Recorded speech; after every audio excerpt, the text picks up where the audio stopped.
ஒருத்தர் போய் சேர்ந்திருக்கிறார்ல. நான் அப்பவே சொல்லிட்டு இருந்தேன், எங்க ஆளுகள்லாம் கூட ஒருத்தர் 2 பேரு அண்ணா இவரை சேர்த்திக்கலாம், டே சேர்த்துனா ஒட்டுமொத்த கட்சியும் போயிரும், திமுகவுக்கு பி டீமா இருக்கிறாங்க உங்களுக்கு தெரியாது அப்படின்னு சொல்லிட்டு இருந்தேன். இப்போ என்னங்கிறாங்கண்ணா, அண்ணா நல்ல வேலைக்கு தப்பிச்சுதுண்ணா அப்படிங்கிறாங்க.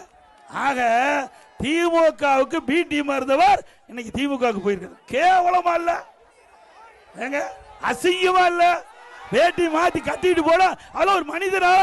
மனிதர் பிறந்தால் ரோசமுள்ளவராக இருக்க வேண்டும்.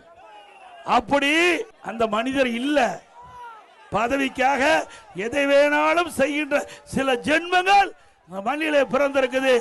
அதையும் பொன்மனச்செம்மல் புரட்சி தலைவர் எம்ஜிஆர், இதையும் புரட்சி தலைவர் அம்மாவோட ஆசையோட அவர்களை விரட்டி அடிச்சோம். நல்லாட்சினா எடப்பாடியார் தான். வாக்களிப்பீர் இரட்டை இலைக்கே.